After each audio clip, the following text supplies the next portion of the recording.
Assalamualaikum warahmatullahi wabarakatuh. So today we will enter chapter 4 about information professionals.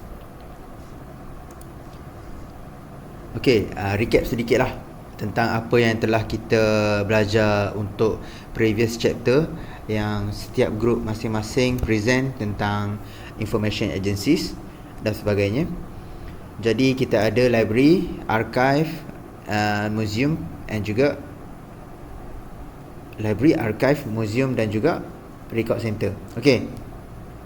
Jadi setiap information agency ni ada personnel atau pegawai yang kita panggil information professional. Okey. Let's see.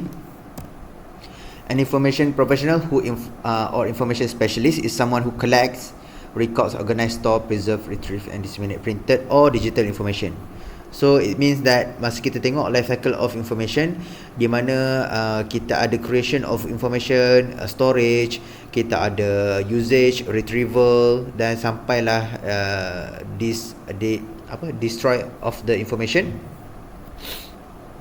Jadi setiap agensi yang melakukan segala cycle aktiviti tersebut adalah dilakukan oleh information professional yang terlibat di dalam setiap proses tersebutlah. Okay, next, education and qualification. Kita ada iSchools, information schools, seperti yang you guys sekarang mungkin dalam information management diploma. Okay, we have para professional, ini certificate level, SPM or any professional certificate. Ini adalah level sijil lah. Kalau you masuk IKBN atau ILP ataupun information school yang hanya memberikan sijil tentang pengurusan maklumat. Then we have junior professional, undergraduates, diploma yang sekarang ni yang telah you sedang lalui. InsyaAllah jika you grad nanti, mungkin you akan jadi assistant kepada pegawai maklumat lah. Okay, kalau nak jadi pegawai maklumat, kita kena ada degree level dan ke atas lah. Degree level ataupun postgraduate, master or PhD. Untuk jadi senior professional, senior information officer for example, ataupun pengarah dan level yang lebih tinggi, haruslah wajib ada degree dan postgraduate ataupun dan ditambah dengan well experience dalam bidang tersebut lah. Okay, core competencies of information and knowledge services, providing a diverse array of services based on an understanding of human information. Maksudnya kat sini, apabila kita menjadi seorang information professional, kita kena tahu dan kita selalunya wajib tahu level of information yang akan difahami, yang akan comprehend by our level of audience lah. For example, you kena buat satu event di mana membaca sesuai untuk golongan-golongan yang berusia, macam mana konten dia. Untuk golongan kanak-kanak, macam mana konten dia. Untuk golongan dewasa, macam mana konten dia. Macam itulah. Information and knowledge system and technology. So core kompetensi yang seterusnya adalah IT knowledge juga. Even you tak masuk dalam information system, you bekerja sebagai library science, dalam bidang library science ataupun sebagai record manager. Tapi disebabkan oleh new trend in information agency yang kita belajar dekat chapter 2 hari tu, yang kawan-kawan you present, new trend in information agency, jadi semua information agency ni dia nak tak nak memang akan terlibat dengan new technology. Segala penyimpanan rekod, pengurusan rekod, semua dia akan pakai information system ataupun information technology. Jadi tak kisahlah you di dalam bidang IT, tak kisahlah you dalam bidang rekod ataupun bidang library, you wajib tahu tentang sedikit sebanyak tentang information technology ataupun information system lah. Okay, information knowledge resources, maintain and keep deep knowledge about content resources. So maksudnya kat sini you dive in everything that you kerja dan bidang you kena buat. Ataupun kalau you tak dive in sangat kan, you boleh buat research, tambahkan ilmu dalam information and knowledge resources sebab you sebagai information professional. Okay, next, information data retrieval and analysis. So maksudnya kat sini skill dalam retrieval of information ataupun analysis of information you wajib lebih tinggi daripada orang awam, disebabkan you adalah information professional. Organization of data, information and knowledge assets. Maksudnya kat sini you bertanggungjawab dalam mengorganize segala data dan information atau segala material atau resources dalam information agency tersebut. you nak susun ikut roll number ataupun nak ikut style mana-mana methods. Yang penting memudahkan segala semua user untuk retrieve balik information tersebut. Mungkin you nak susun by subject ataupun by tarikh ataupun by author. Contohnya terpulang based on kesesuaian information agency you lah. Next is information ethics. Act with integrity, competence, diligence, honesty, discretion and confidentiality. Maksudnya kat sini, apabila you deal dengan information segala record-record, contoh you bekerja di private sector ataupun sektor kerajaan, you akan deal dengan record-record kewangan ataupun record-record yang confidential, yang tak boleh you nak dedahkan. Contoh kalau you bekerja di sektor kerajaan ataupun yang melibatkan dengan politik dan sebagainya, rahsia-rahsia kerajaan, so you dapat rasa keseronokan kalau you dapat bocorkan maklumat ni. Mungkin you akan dapat banyak retweet ataupun you akan dapat banyak you akan dapat tumpuan lah, orang panggil lapar attention. So dengan perbuatan-perbuatan ni adalah tidak beretika lah, akan makan diri you sendiri semula nanti. Okay, next kita tengok challenges in information for information professional. Sama juga macam isu dalam chapter 1, kita ada fast growth of information technology. So IT, kita punya IT sangat cepat berubah. Segala IT hardware atau software yang kita pakai dari dalam information agency tersebut mungkin akan obsolete dalam 5 ke 10 tahun. Lepas tu you kena belajar untuk information system yang baru ataupun IT yang baru masuk. Ini juga akan melibatkan cost lah. Okay, and information explosion, information overload, penambahan information setiap hari. Okay, ini pun yang kita dah bincangkan dalam chapter 1 hari tu. The changing in information institution. Okay, the changing in information institution ni contoh perubahan daripada konvensional kepada digital contohnya. Okay, perubahan ni memerlukan memberikan kecabaran lah kepada you nak handle macam mana dengan maklumat yang banyak, macam mana you nak susun balik dan sebagainya supaya segalanya tersusun dan tersusun lah. The growing needs of information. Okay, sekarang ni ramai yang sangat memerlukan information. Memandangkan sekarang ni ramai yang dah tak pergi ke library, mereka banyak access library secara atas talian. Jadinya you kena fokus lebih kepada information system, maintenance of server contohnya, maintenance of information system. Make sure you punya server ataupun you punya server lah contoh kan, dia mampu untuk cater 1000 pengguna setiap masa contohnya, macam tu lah. Sebab the growing needs of information, this is the challenges that you might face lah if you become information professionals. Okay, next we have categories of information professional. We have first is librarian. Librarian ni seperti kita tahu kerja kat library. And record officer. Record officer akan bekerja dekat record center. Record center ni menyimpan record semi current. Semi current ni contoh record yang current kita simpan dekat department masing-masing lah. Contoh record student akan simpan dekat department HCP. Tapi once student dah graduate, record tu dah jadi semi current. Tapi dia tak jadi non-current lagi. Once dia dah jadi non-current, mungkin record tu akan pergi ke archive ataupun kita akan destroy. Okay, tapi kenapa daripada budak ni, student ni aktif, lepas tu once dia dah graduate, dia pergi ke semi-current, kenapa tak destroy ataupun masuk archive terus? Okay, mungkin juga selepas budak ni, student ni graduate, dalam tempoh kematangan record tu sebelum pergi ke tahap destroy, kita mungkin student tu akan datang balik untuk tengok rekod-rekod dia atau mengambil. Contoh macam you guys baru lepas SPM, mungkin dalam tempoh masa 5 tahun record center dekat sekolah tu masih simpan lagi slip SPM. Kepada yang tak ambil lagi sijil SPM, boleh juga pergi ke record center sekolah. Lalu kita akan jumpa kerani lah dekat sekolah, dia akan pergi check record center dia. Mungkin kecil je, mungkin satu rak atau 2-3 rak di dalam satu department, ataupun dia buat kompartmen je, kecil je. Okay, itu adalah contoh record center. Dia akan simpan semi current record yang tak aktif buat masa sekarang, tapi belum sampai tempoh matang untuk kita destroy lagi lah. Okay, next, archivist. Archivist ni archive officer, dia akan bekerja di dalam archive lah. Okay, archive ni nanti kita tengok aktiviti dia. Archive ni mungkin ramai yang cakap bosan kan.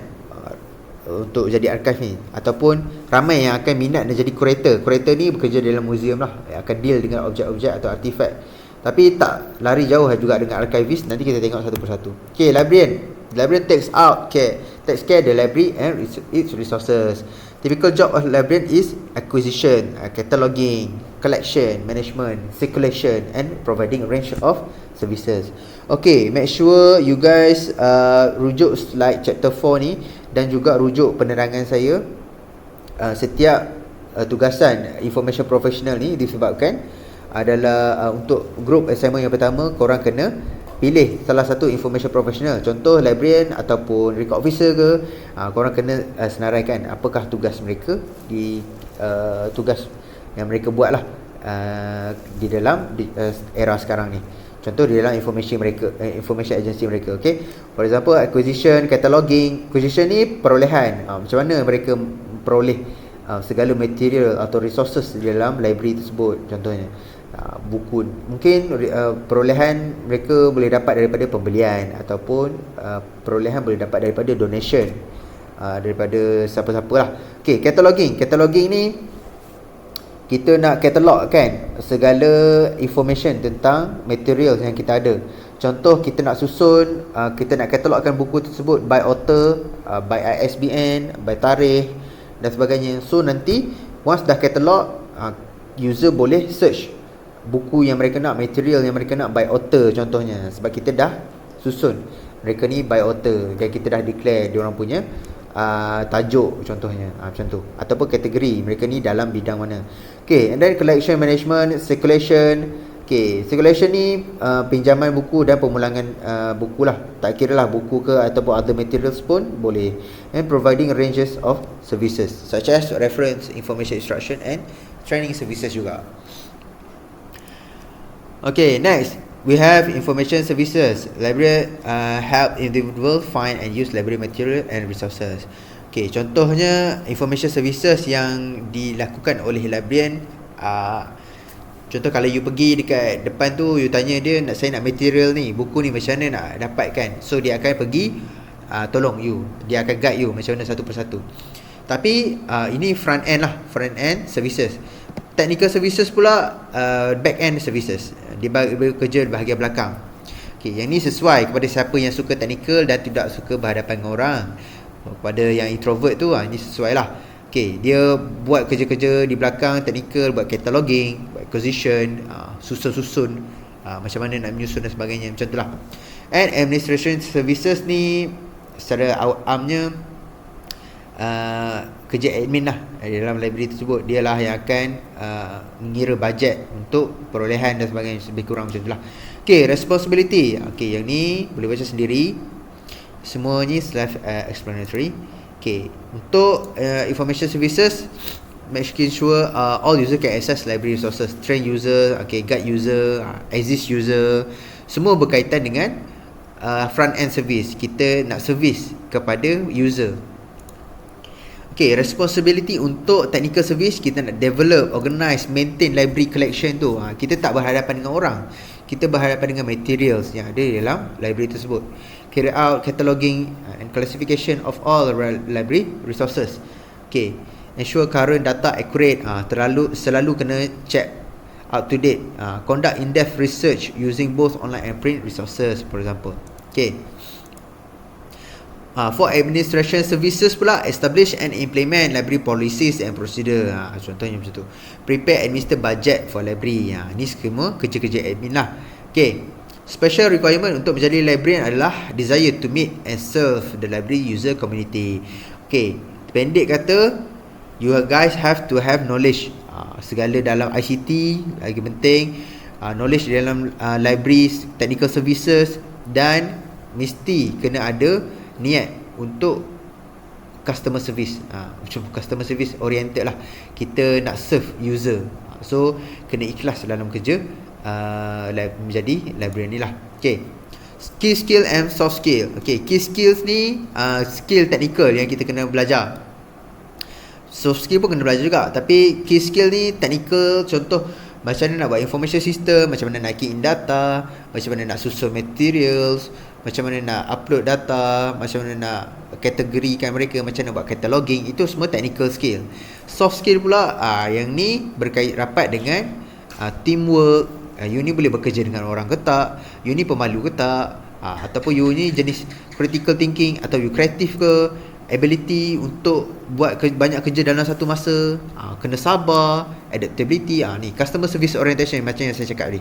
Kena ada niat untuk kita nak serve orang atau user yang datang tu. InsyaAllah yang lain ni akan follow ke belakang. Okay, similar job untuk librarian, kita ada information officer, CIO, knowledge management officer, CKO, and information specialist. Okay, next kita tengok record officer or record manager.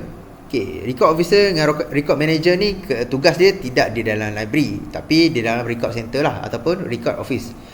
Okay, record manager are responsible for accurately, securely and effectively managing information received and produced by a wide range of public and private sector of organisation. Macam yang saya terangkan secara overview tadi. Okay, record officer ni setiap department akan ada record center lah. Okay, contoh you nak, tak kisah you kerja kat public ataupun dekat private sector, masing-masing ada record center untuk menyimpan data, record-record. Contoh record dekat human resource department akan ada record segala employee di dalam company tersebut contohnya. Okay, record manager must be dedicated to profession in methods, document use, storage, organization and protection. So sebagai record manager kena sangat-sangat, bukan saja familiar tapi sangat-sangat lumat, kena ada skill dalam use, storage, organization and protection of record. Kita kena jadikan record tu macam anak kita. Macam mana, apakah record ni, kertas-kertas ni. Dia record ni pelbagai ada. Ada record dalam bentuk dokumen kertas, ada record dalam bentuk video tape dan sebagainya. Okey, cara penyimpanan juga berbeza. Mereka ni memerlukan humidity yang tersendiri, kelembapan udara supaya record ni boleh tahan lama. Contohnya macam tu. Okey, dia tak boleh panas sangat dan sebagainya. Kita kena tahu secara nak protect record ni supaya tidak dimakan anai-anai ataupun silverfish yang selalu ada dalam buku. Kalau kita pergi library kan, kalau buku yang dah berkarat atau anai-anai tu, okey, macam mana kita nak elakkan, apakah bahan-bahan yang kita boleh guna untuk kita protect segala record ni, supaya tapi bahan-bahan tu juga tak boleh bahan-bahan tu pula yang akan memusnahkan record-record ni. So segala in-depth knowledge kena ada kepada record officer dan record manager. Okay, knowledge ni akan datang dengan degree ataupun pelajaran sijil profesional lah. Tapi yang lebih penting, knowledge ni memang kena datang dengan experience. You kena follow dulu sebelum you jadi record manager. You kena follow dulu, kena jadi assistant dulu. Kok mana pun you ada kelayakan tinggi pun still kena follow orang yang experience dulu. So once you dah ada skill dan sebagainya, barulah you boleh escalate to another level lah. Okay, and then record officer or record manager in work environment. Record manager work in variety of setting including corporate office. Okay, siapa yang ambil degree dalam record management nanti, insyaAllah bebas luas sedikit dia orang punya, you punya field of kerja tu. You boleh apply mana-mana agensi, termasuklah agensi government, agensi undang-undang, firma undang-undang, hospital, agensi pendidikan. Sebab semua ni akan menggunakan record. So you just simpan record orang, protect record orang, manage record orang macam tu. They typically have an office or cubicle but may also work in a warehouse environment depending on the type of record they manage. Okay, depends kepada institusi ataupun organisasi tersebut. Kalau besar-besar lah, kalau you jaga record center untuk contoh department admin saja, so mungkin you akan dapat cubicle dengan rak 2 saja, contoh macam tu. Kalau you jaga record center untuk satu bangunan KWSP, yang tu mungkin you akan dapat bangunan yang besar jugalah untuk record-record yang sesuai dengan. Okay, major roles meeting legal obligation for creation and retention of paper and electronic records. Okay, sebagai major roles of record manager ni kena meeting legal obligation untuk creation and retention paper and electronic record. And next, we have to maintain operational efficiency by controlling the volume of record created and stored. Okay, selalunya setiap office memang akan print tak ingat dunia. Masing-masing nak print, masing-masing nak photostate. So you sebagai record manager kena buat rules, kena firm sedikit limit record yang hanya akan masuk disimpan hanyalah banyak ni untuk tempoh seminggu, contohnya macam tu. So ni memberi peringatan lah kepada mereka untuk tidak membazir, dan boleh benda ni boleh lead kepada information overload juga. So sebagai record manager you kena jaga benda ni lah, quota je. And identifying those record to be preserved for historical and research purposes. Sebagai record manager juga, you kena identify kalau record-record ni ada historical value ataupun research purposes, ataupun record ni you nak tengok kan, okay, record ni ada maklumat yang bagus ataupun sangat berguna untuk tujuan research. Mungkin satu hari nanti akan ada orang yang buat research dalam bidang yang you tengah buat tu. So you kena identify record tu ada value atau tak. Once you dah identify record ni ada value atau tidak, you akan letak kat tepi lah, dalam satu bahagian special untuk archivist pula yang akan check later on. So itu tugas archivist pula. Okay, providing efficient access to the right information or record. Okay, responsibility dia developing policies and procedure for managing record properly and meeting company needs. Betul. Okay, ni semua lebih kurang tadilah. Ensuring data is protected, classifying and indexing record, restoring archive finished data or record. Okay, next. Ni pun sama, ini semua self-explanatory, boleh baca sendiri. Okay, skill yang perlu ada adalah strong organizational skill pun. Yang ni lebih kurang juga dengan librarian tadi. You kena ada administrative and organizational skill. Macam mana nak organize segala record-record tu supaya menjadi tersusun. You kena ada juga skill data analyst. Record manager use data analyst to review record, determine what information is relevant and what information isn't. Kalau you tak ada skill data analytic ni, memang semua benda you nak simpan. Contoh macam dekat rumah tu, siapa yang perempuan selalu akan simpan, ataupun dekat rak ataupun dekat meja-meja dalam almari, segala boyfriend yang bagi memang akan simpan walaupun benda-benda tu tak berguna lagi. So macam tu lah, you kena jadi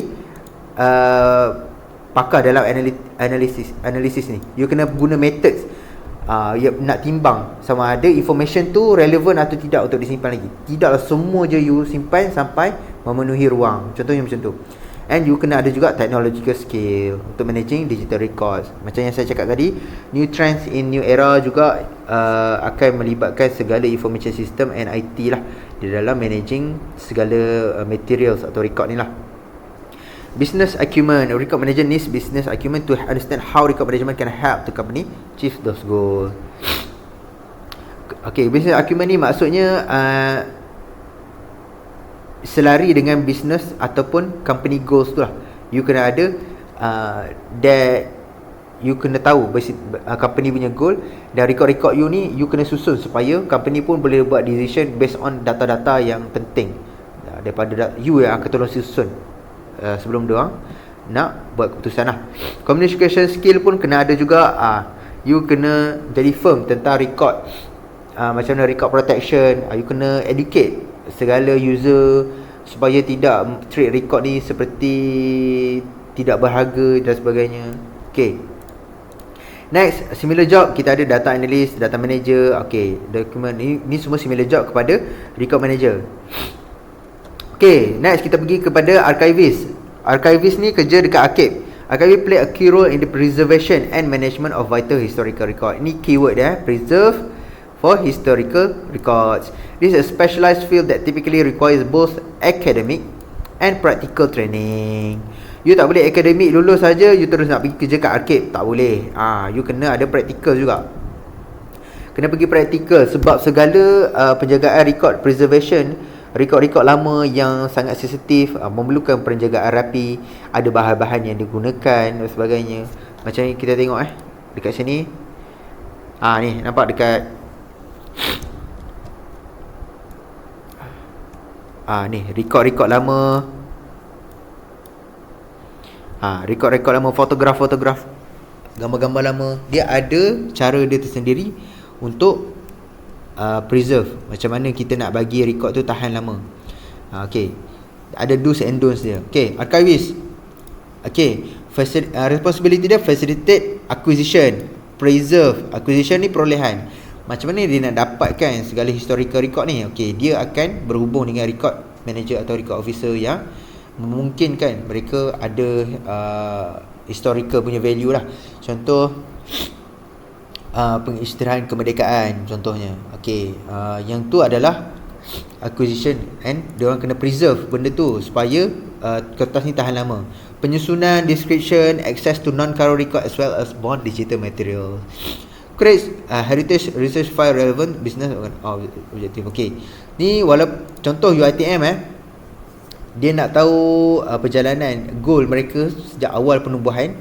Mereka akan rujuk kepada arkib lah. Arkib ni akan simpan segala perjalanan ni sampailah sekarang, tengok ada selari atau tidak. Appraise the materials, susun balik, filter balik. Determine preservation and conservation issue. Preservation adalah kita nak make sure record tu tahan lama.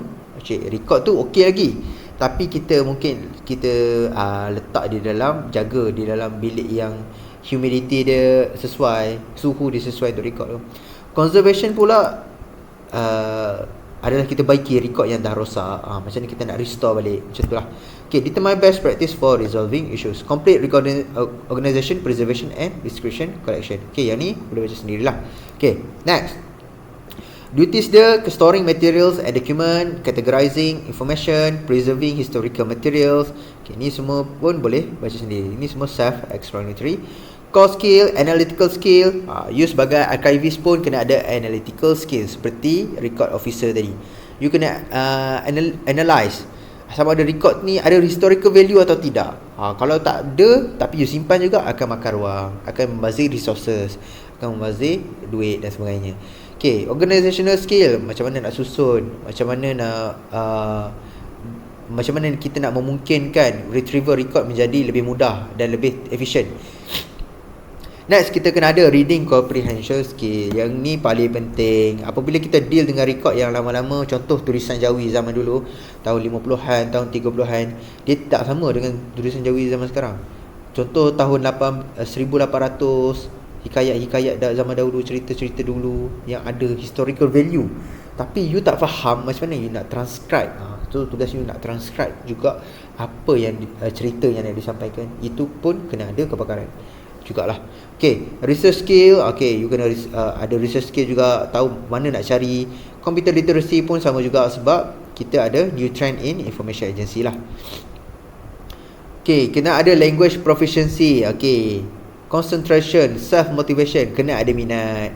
Kalau tak ada minat memang mengantuk. So kalau ada minat memang boleh, sebab kerja ni memang memerlukan ketekunan lah. Communication and interpersonal skill pun kena ada juga.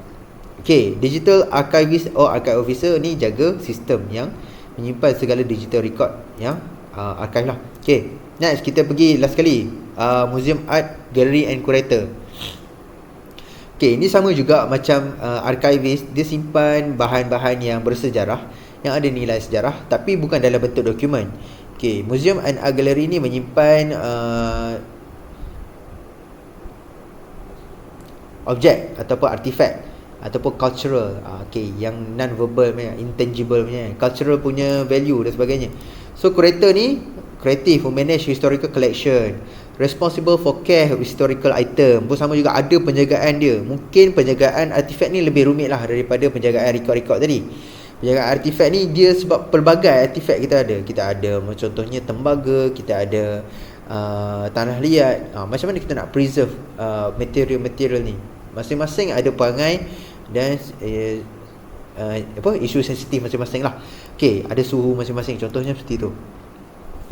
Responsibility lebih kurang juga dengan information professional yang lain, cuma dia lebih kepada objek di dalam museum lah. Skill pun sama, lebih kurang dengan archivist, cuma dia dalam bentuk artifact lah. Excellent written and verbal communication skill, untuk memahami contoh tulisan-tulisan yang ada pada selalu kalau kita tengok yang bestnya kalau dekat Timur Tengah, dekat ni Mesir lah, sejarah-sejarah piramid yang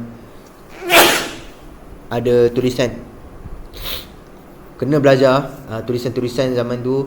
Ataupun kalau kita tengok contoh terdekat guys, adalah batu bersurat di Terengganu kan.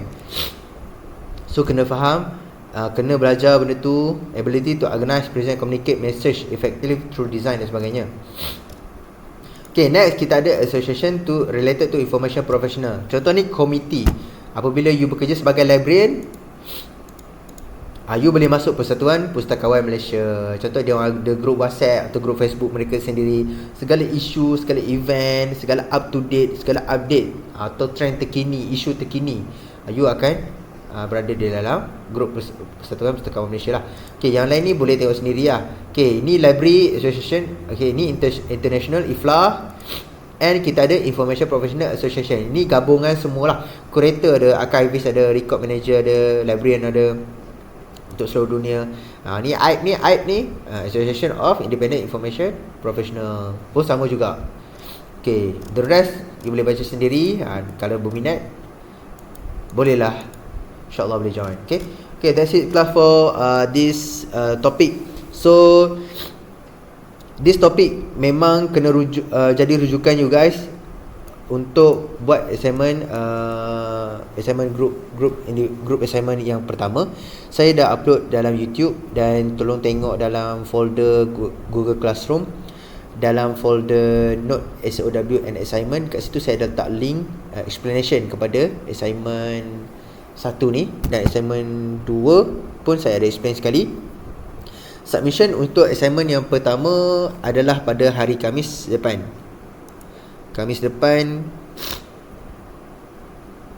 Pada 9 hari bulan November. Ni last submission Lewat submit satu hari tolak satu markah.